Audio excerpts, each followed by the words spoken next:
नमस्कार दोस्तों, civil affairs channel में आप सभी का स्वागत है। आज हम घटना सार समसामयिकी करंट अफेयर्स 2023-24 पर चर्चा करने जा रहे हैं, जिसमें हम 6 महीने के करंट अफेयर्स को देखेंगे जो जुलाई से 26 दिसंबर 2023 तक के हैं। और आज का हमारा टॉपिक होगा राष्ट्रीय घटनाओं की अर्धवार्षिकी घटना सार। चलिए चर्चा की शुरुआत करते हैं। 3 नए अपराध कानून संसद से पारित हो गए हैं। संसद के शीतकालीन सत्र में भारतीय न्याय संहिता, जिसको हम कहते हैं BNS विधेयक 2023, भारतीय नागरिक सुरक्षा संहिता विधेयक 2023 और भारतीय साक्ष्य BS विधेयक 2023 को मंजूरी प्रदान की गई। इन तीनों विधेयकों को राज्यसभा से 21 दिसंबर को तथा लोकसभा से 20 दिसंबर 2023 को पास कर दिया गया है, जिसे दिसंबर 25, 2023 को राष्ट्रपति की मंजूरी के बाद लागू कर दिया गया। ये तीनों विधेयक भारतीय दंड संहिता IPC 1860, दंड प्रक्रिया संहिता CRPC 1898 और भारतीय साक्ष्य अधिनियम एविडेंस एक्ट 1872 के स्थान पर लाए गए हैं। इन तीनों कानूनों के अस्तित्व में आने के बाद औपनिवेशिक काल के आपराधिक कानूनों में कई महत्वपूर्ण बदलाव हो गए हैं। अब आतंकवाद, लिंचिंग और राष्ट्रीय सुरक्षा को खतरे में डालने वाले अपराधों के लिए कड़ी सजा का प्रावधान किया गया है। नए अपराध कानून में हुए प्रमुख बदलाव: गंभीर अपराध, नाबालिग से रेप के दोषी को उम्र कैद या फांसी होगी। पहले रेप की धारा 375, 376 थी, अब 63 और 69 होंगी, 63 एंड 69 होंगी। हत्या की धारा 302 थी, अब वो 101 होगी। गैंग रेप की दोषी को 20 साल की सज़ा या जिंदा रहने तक की जेल की सज़ा होगी। मॉब लिंचिंग में फांसी की सज़ा होगी। एक्सीडेंट के मामले: वाहन से किसी के घायल होने पर ड्राइवर अगर पीड़ित को पुलिस स्टेशन या अस्पताल ले जाता है तो उसे कम सज़ा दी जाएगी। हिट एंड रन के केस में 10 साल की सज़ा मिलेगी। स्नैचिंग के लिए कानून नहीं है, अब कानून बन गया है। सिर पर लाठी मारने वाले पर अभी सामान्य झगड़े की धारा लगती है, अब विक्टिम के ब्रेन डेड की स्थिति में दोषी को 10 साल की सज़ा मिलेगी। ट्रायल के मामले: किसी व्यक्ति को गिरफ्तार करने पर पुलिस को उसके परिवार को जानकारी देनी होगी, पहले यह जरूरी नहीं था। किसी भी केस में 90 दिनों में क्या हुआ इसकी जानकारी पुलिस विक्टिम को देगी। अगर आरोपी 90 दिनों के भीतर कोर्ट के सामने पेश नहीं होता तो उसकी गैर मौजूदगी में भी ट्रायल होगा। गंभीर मामलों में आधी सज़ा काटने के बाद रिहाई मिल सकती है। अब ट्रायल कोर्ट को फैसला अधिकतम 3 साल में देना होगा। मुकदमा समाप्त होने के बाद जज को 43 दिन में फैसला देना होगा। फैसले के 7 दिन के भीतर सज़ा सुनानी होगी। दया की याचिका दोषी ही दायर कर सकता है। अभी तक NGO या कोई संस्थान दया याचिकाएं दाखिल करते थे। तीनों बिलों में संशोधन के बाद 1860 1860 में बने इंडियन पीनल कोड की जगह अब भारतीय न्याय संहिता 2023, 1898 में बने CRPC की जगह अब भारतीय नागरिक सुरक्षा संहिता 2023 और 1872 में बने इंडियन एविडेंस कोड की जगह अब भारतीय साक्ष्य संहिता 2023 हो गया है। नए संशोधनों के बाद अब कई धाराएं और प्रावधान बदल जाएंगे। IPC में 511 धाराएं हैं, अब 358 बचेंगी। 175 धाराएं बदलेंगी, 20 नई धाराएं जोड़ी जाएंगी, 22 धाराएं खत्म हो जाएंगी। इसी तरह CRPC में 531 धाराएं बचेंगी, 171 धाराएं 177 धाराएं बदलेंगी, 9 नई जोड़ी जाएंगी और 14 धाराएं खत्म की जाएंगी। पूछताछ से ट्रायल तक वीडियो कॉन्फ्रेंसिंग से करने का प्रावधान होगा, जो पहले नहीं था। तो अब जैसे कि पूछताछ वगैरह होती है तो वीडियो कॉन्फ्रेंसिंग के जरिए आप जेल से ही कोर्ट में पेश हो सकते हैं, कोर्ट में पेशी की जा सकती है। आपको घर बैठे भी कोर्ट में पेशी की जा सकती है। कहीं दूर पर हैं तो आपको ज़रूरी नहीं कोर्ट तक जाना पड़े, सुप्रीम कोर्ट तक जाना पड़े। तो ऐसे कुछ प्रावधान वीडियो कॉन्फ्रेंसिंग के जरिए ट्रायल वाले लाए गए हैं। भारतीय न्याय संहिता BNS में 20 नए अपराध जोड़े गए हैं।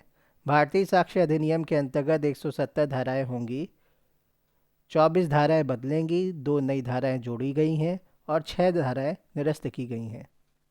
Organised crime, hit and run, mob lynching पर सज़ा का प्रावधान किया गया है।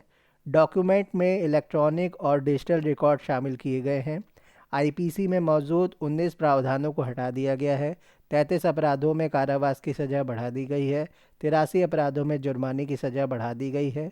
6 अपराधों में सामुदायिक सेवा की सज़ा का प्रावधान किया गया है।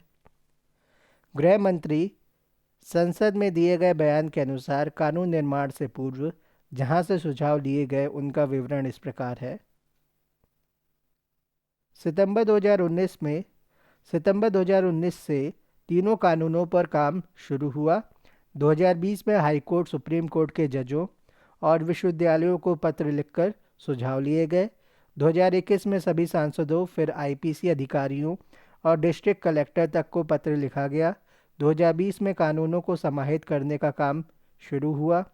18 राज्य, 6 केंद्र शासित प्रदेश, सुप्रीम कोर्ट, 16 हाई कोर्ट, 5 न्यायिक अकेडमी, 22 विश्वविद्यालय, 42 सांसद, 135 आईपीएस अधिकारियों के 42 सुझावों को मिलाकर ये कानून बने हैं। 128 बैठकों के बाद दोनों कानूनों की तुलना की गई। फिर कानून स्टैंडिंग कमेटी को भेजे गए। कमेटी के 72% सुझावों को कानूनों में शामिल किया गया है। अब बात करते हैं मुख्य निर्वाचन आयुक्त एवं अन्य निर्वाचन आयुक्त विधेयक 2023 की। संसद के दोनों सदनों द्वारा मुख्य निर्वाचन आयुक्त एवं अन्य निर्वाचन आयुक्त नियुक्ति, सेवा, शर्तें एवं कार्यकाल विधेयक 2023 पारित कर दिया गया है। लोकसभा ने इस विधेयक को 21 दिसंबर और राज्यसभा ने इसे 12 दिसंबर 2023 को पारित किया था। राष्ट्रपति के हस्ताक्षर के बाद यह कानून के रूप में अस्तित्व में आ गया है। यह विधेयक निर्वाचन आयोग, निर्वाचन आयुक्तों की सेवा, शर्तें और कार्य संचालन अधिनियम 1991 का स्थान लेगा। विधेयक में मुख्य निर्वाचन आयुक्त और निर्वाचन आयुक्तों की नियुक्ति, वेतन और पद से हटाए जाने से जुड़े प्रावधान शामिल किए गए हैं। विधेयक के प्रावधानों के अनुसार मुख्य निर्वाचन आयुक्त और निर्वाचन आयुक्तों की नियुक्ति चयन समिति की सिफारिशों के आधार पर राष्ट्रपति करेंगे। चयन समिति में प्रधानमंत्री, केंद्रीय मंत्रिमंडल के एक मंत्री, लोकसभा में प्रतिपक्ष के नेता या सबसे बड़े दल के नेता शामिल होंगे। पहले इस कमेटी की अध्यक्षता कैबिनेट सचिव के पास थी।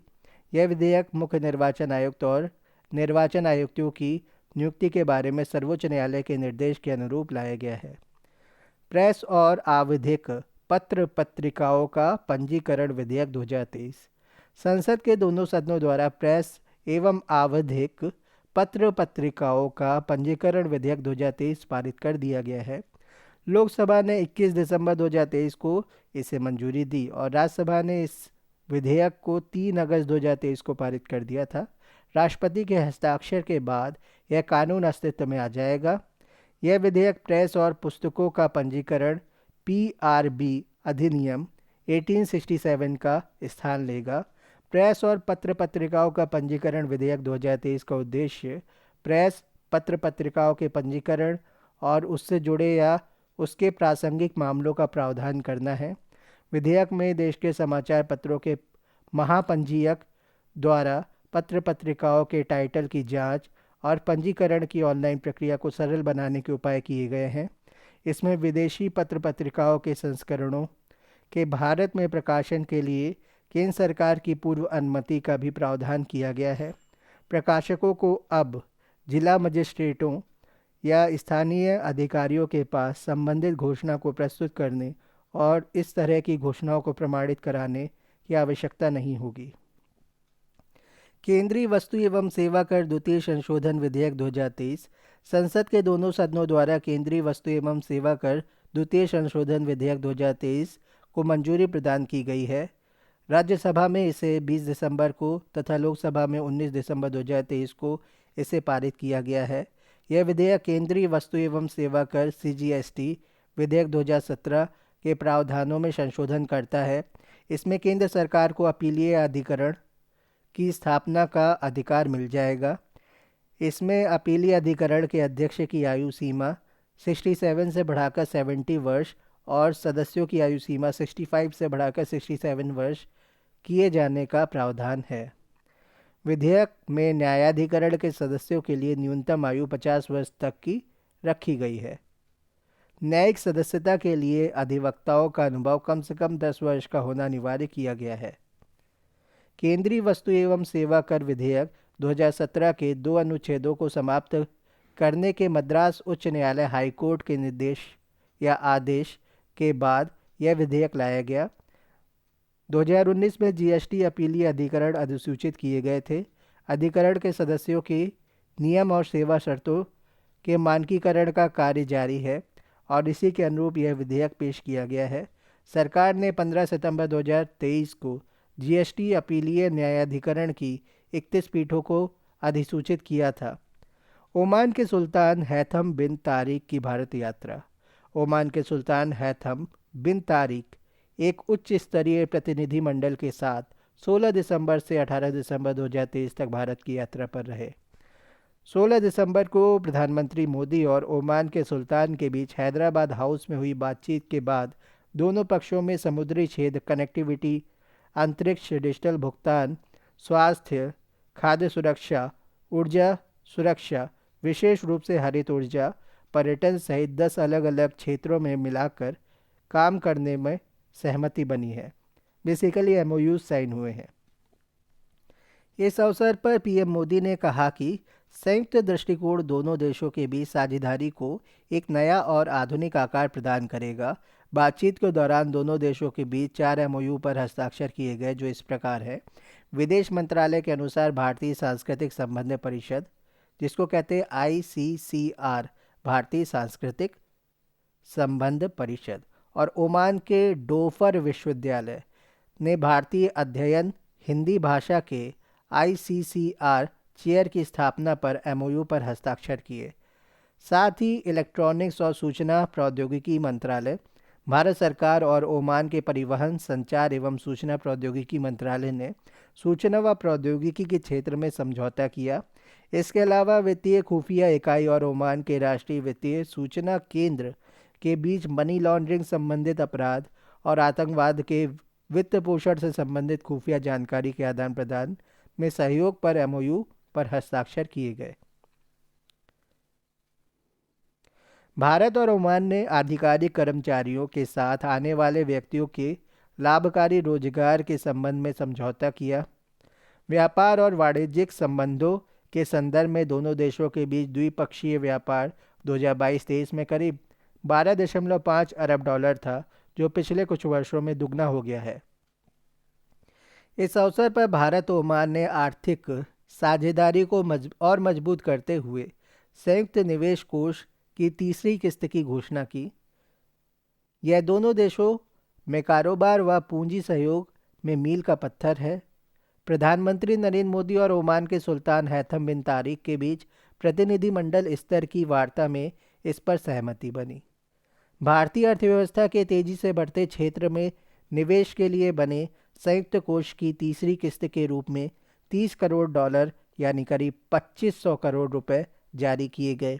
इस कोष को भारतीय स्टेट बैंक व ओमान निवेश प्राधिकरण के बीच 50-50% यानी 50-50% के संयुक्त उद्यम से स्थापित किया गया है। पिछली 2 किस्तें 10 करोड़ और 20 करोड़ डॉलर की थीं। भारत और ओमान के बीच यूपीआई यूनिफाइड पेमेंट इंटरफेस के प्रयोग का विचार किया जा रहा है। विदेश सचिव विनय क्वात्रा ने कहा कि दोनों देशों में रुपए में कारोबार की संभावना भी है। भारत की पहली 6 लेन स्टील स्लैग आधारित सड़क का निर्माण। NH6 को हजीरा पोर्ट से जोड़ने वाली भारत की पहली 6 लेन स्टील स्लैग आधारित सड़क का निर्माण किया गया है। स्टील उत्पादन के दौरान स्टील स्लैग ठोस अपशिष्ट के रूप में उत्पन्न होता है। प्रति टन स्टील उत्पादन पर लगभग 180 से 200 किलोग्राम स्टील स्लैग बनता है। इस्पात मंत्रालय ने सड़क निर्माण में स्टील स्लैग के उपयोग के लिए डिज़ाइन दिशा निर्देशों और विशिष्टताओं के विकास पर एक अनुसंधान एवं विकास परियोजना को वित्त पोषित किया है। इस अनुसंधान एवं विकास परियोजना के तहत राष्ट्रीय राजमार्ग 6 को हजीरा बंदरगाह से जोड़ने वाली भारत की 6 लेन वाली पहली स्टील स्लैग आधारित सड़क का निर्माण मई 2022 में सूरत हजीरा में किया गया है। इस योजना के अंतर्गत बिटुमिनस फुटपाथ की सभी परतों में प्राकृतिक घटक के विकल्प के रूप में प्रसंस्कृत स्टील स्लैग का उपयोग किया जा रहा है। तो गुजरात के सूरत में है हजीरा बंदरगाह के पास इस योजना के अंतर्गत बिटुमिनस फुटपाथ की सभी परतों में प्राकृतिक घटक के विकल्प के रूप में प्रसंस्कृत स्टील स्लैग का उपयोग किया जा रहा है। स्टील स्लैग आधारित सड़कों के निर्माण के लिए मसौदा दिशा निर्देशों CRRI द्वारा तैयार किए गए हैं। देश के विभिन्न स्टील प्लांटों द्वारा लगभग 19 मिलियन टन स्टील स्लैग का वार्षिक उत्पादन होता है। देश के 5 राज्यों में विधानसभा चुनाव के बाद नई सरकारों का गठन। देश के 5 राज्यों राजस्थान, मध्य प्रदेश, छत्तीसगढ़, तेलंगाना और मिजोरम में 13 अक्टूबर से 30 नवंबर 2023 तक विभिन्न चरणों में हुए चुनावों के बाद परिणाम 3 दिसंबर को जारी किए गए। इस चुनाव परिणामों में कांग्रेस तेलंगाना में विधानसभा चुनाव जीतने में सफल रही, वहीं भाजपा राजस्थान, मध्य प्रदेश और छत्तीसगढ़ में पूर्ण बहुमत के साथ विजयी हुई। एक दिन बाद मिजोरम के जो चुनाव के रिजल्ट है उसमें मिजोरम में आंदोलन से उपजी पार्टी JDPM को बहुमत मिला। राजस्थान में बीजेपी ने पूर्ण बहुमत हासिल करते हुए 199 सीटों में से 115 सीटों पर जीत हासिल की है। कांग्रेस को 69 सीटें और भारत आदिवासी पार्टी को 3 सीटें मिली। बहुजन समाज पार्टी ने राजस्थान में 2 सीटें जीती और एक सीट राष्ट्रीय लोकदल और राष्ट्रीय लोकतांत्रिक पार्टी ने जीती। 6 सीटें अन्य के खाते में गईं। मध्य प्रदेश में सत्तारूढ़ भाजपा ने 230 विधानसभा सीटों में से 163 सीटें जीतकर बहुमत हासिल किया। कांग्रेस ने 66 सीटों पर जीत हासिल की और 1 सीट अन्य ने जीती। पूर्व में मुख्यमंत्री रहे शिवराज सिंह चौहान बुधनी विधानसभा सीट से चुनाव जीतने में सफल रहे। पिछले 2 दशकों में मध्य प्रदेश में बीजेपी की यह सबसे बड़ी जीत है। छत्तीसगढ़ में कुल 90 विधानसभा सीटों में भारतीय जनता पार्टी पूर्ण बहुमत के साथ 54 सीटें जीतने में सफल रही, वहीं सत्ता में रही कांग्रेस केवल 35 सीटें ही जीत सकी, 1 सीटें अन्य के खाते में गई। तेलंगाना की कुल 119 विधानसभा सीटों में कांग्रेस को 64, BRS को 39 और भाजपा को 8 सीटों पे जीत मिली। मिजोरम में पूर्व IPS अधिकारी लाल दुहोमा की party JDPM Zoram people's movement ने विधानसभा की 40 सीटों में से 27 सीटों पर जीत दर्ज कर सरकार बनाने में सफल रही, वहीं मिजो नेशनल फ्रंट को 10 सीटें, बीजेपी को 2 सीटें और कांग्रेस को 1 ही सीट पर जीत मिली। रेवंत रेड्डी तेलंगाना के नए मुख्यमंत्री। तेलंगाना विधानसभा चुनाव में कांग्रेस को मिले पूर्ण बहुमत के बाद तेलंगाना कांग्रेस के प्रदेश अध्यक्ष रेवंत रेड्डी को राज्य का मुख्यमंत्री बनाया गया। 7 दिसंबर 2023 को तेलंगाना के राज्यपाल T सौंदरराजन ने हैदराबाद में रेवंत रेड्डी को 10 मंत्रियों के साथ पद और गोपनीयता की शपथ दिलाई। भट्टी विक्रमार्क को राज्य का उप मुख्यमंत्री बनाया गया। रेवंत रेड्डी चंद्रशेखर राव के बाद प्रदेश के दूसरे मुख्यमंत्री हैं। इन्होंने राज्य के कोंडांगल सीट से चुनाव जीता है। इन्हें 2021 में राज्य कांग्रेस का अध्यक्ष बनाया गया था। 2019 में कांग्रेस के टिकट पर मलकागिरी से वे सांसद चुने गए थे। डॉक्टर मोहनलाल यादव मध्य प्रदेश के नए मुख्यमंत्री बने। मध्य प्रदेश विधानसभा चुनावों में पूर्ण बहुमत के बाद डॉक्टर मोहन यादव को 13 दिसंबर 2023 को राज्य के 19वें मुख्यमंत्री के पद की शपथ दिलाई गई। उन्हें राज्यपाल मंगू भाई पटेल ने भोपाल में 2 उप मुख्यमंत्रियों के साथ शपथ दिलाई। तो भोपाल में 2 उप मुख्यमंत्रियों के साथ डॉक्टर मोहनलाल यादव ने शपथ ली है। मुख्यमंत्री मोहन यादव के साथ राजेंद्र शुक्ला और जगदीश देवड़ा को राज्य के उप मुख्यमंत्री के पद पर शपथ दिलाई गई। केंद्रीय कृषि मंत्री रहे नरेंद्र सिंह तोमर को विधानसभा का अध्यक्ष चुना गया। मोहन यादव 2013 में पहली बार उज्जैन दक्षिणी सीट से विधायक चुने गए थे। तो साउथ उज्जैन से वो विधायक चुने गए थे। उन्होंने 2018 और फिर 2023 में अपनी विधानसभा से जीत दर्ज की। वे पिछली शिवराज सिंह चौहान की सरकार में उच्च शिक्षा मंत्री रहे। इनके पास बीएससी, एलएलबी, एमए, एमबीए और पीएचडी सहित कई शैक्षणिक डिग्रियां हैं। विष्णुदेव साय छत्तीसगढ़ के नए मुख्यमंत्री। छत्तीसगढ़ विधानसभा में बहुमत के बाद आदिवासी चेहरा विष्णुदेव साय को राज्य का नया मुख्यमंत्री चुना गया। विष्णुदेव को राज्य के चौथे मुख्यमंत्री के रूप में 13 दिसंबर 2023 को राज्यपाल विश्वभूषण हरिचंदन ने रायपुर में पद और गोपनीयता की शपथ दिलाई। विष्णु साय के साथ अरुण साव और विजय शर्मा ने राज्य के उप मुख्यमंत्री के पद की शपथ ली। राज्य के कुनकुरी विधानसभा से विधायक विष्णुदेव 4 बार सांसद 1999, 2004, 2009, 2014। तपकरा से 2 बार विधायक 1990 से 1998 तक। केंद्रीय राज्य मंत्री और 2 बार 2006-2014 प्रदेश अध्यक्ष के रूप में कार्य कर चुके हैं। इन्होंने पहला विधानसभा चुनाव 1990 में लड़ा था। 1999 में पहली बार लोकसभा के लिए चुने गए। मोदी सरकार के पहले कार्यकाल में इन्हें इस्पात और खनन मंत्रालय तथा रोजगार मंत्रालय का दायित्व सौंपा गया। प्रदेश के पूर्व मुख्यमंत्री रमन सिंह को छत्तीसगढ़ विधानसभा का अध्यक्ष चुना गया। भजनलाल शर्मा राजस्थान के नए मुख्यमंत्री।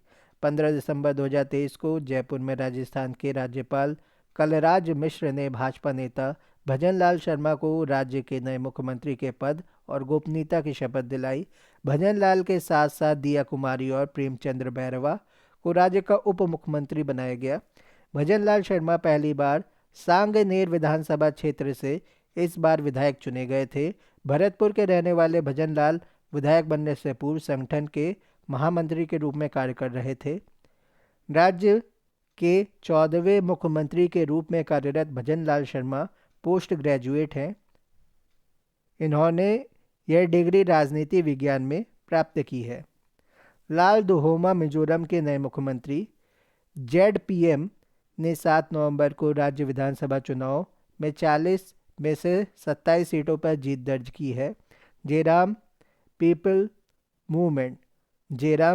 मूवमेंट के नेता लाल दुहोमा को 8 दिसंबर 2023 को आइजोल में राज्यपाल हरिबाबू द्वारा राज्य के छठे मुख्यमंत्री के पद और गोपनीयता की शपथ दिलाई गई। इनके साथ ही वनलाल हलाना, सी लालसा विवुंगा ने कैबिनेट मंत्री के रूप में शपथ ग्रहण की। जेडपीएम को 2019 में राजनीतिक दल के रूप में पंजीकृत किया गया था।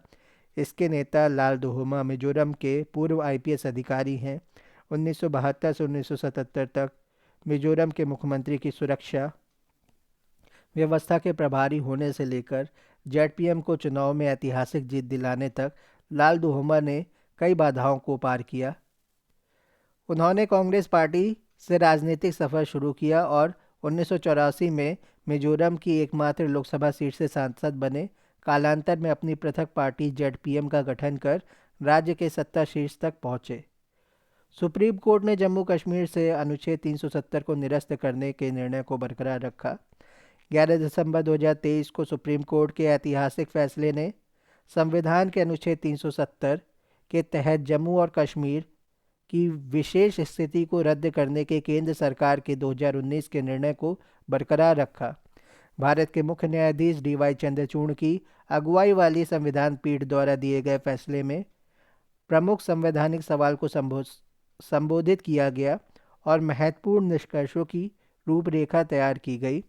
सुप्रीम कोर्ट ने अनुच्छेद 370 के तहत जम्मू कश्मीर की विशेष स्थिति को रद्द करने के केंद्र सरकार के फैसले को स्वीकार किया और इस बात पर जोर दिया कि राज्य की कोई आंतरिक संप्रभुता नहीं थी। अदालत ने स्पष्ट किया कि राज्य सरकार की सहमति आवश्यक नहीं है और अनुच्छेद 370 को एक अस्थायी प्रावधान माना गया है। न्यायालय ने संवैधानिक आदेश 272 के माध्यम से अनुच्छेद 367 के संशोधन को संबोधित करते हुए कहा कि किए गए परिवर्तन अनुच्छेद 370 के दायरे से बाहर थे। हालांकि इस निष्कर्ष ने समग्र निर्णय को प्रभावित नहीं किया, क्योंकि जम्मू कश्मीर संविधान सभा की सिफारिश को राष्ट्रपति द्वारा घोषित करने के लिए अनावश्यक माना गया था। अनुच्छेद 370 निष्क्रिय है। माननीय सुप्रीम कोर्ट के निर्णय ने रेखांकित किया कि भारत संघ में शामिल होने पर जम्मू और कश्मीर ने संप्रभुता का कोई तत्व बरकरार नहीं रखा। संवैधानिक व्यवस्था ने संकेत दिया कि जम्मू कश्मीर भारत का अभिन्न अंग बन गया है।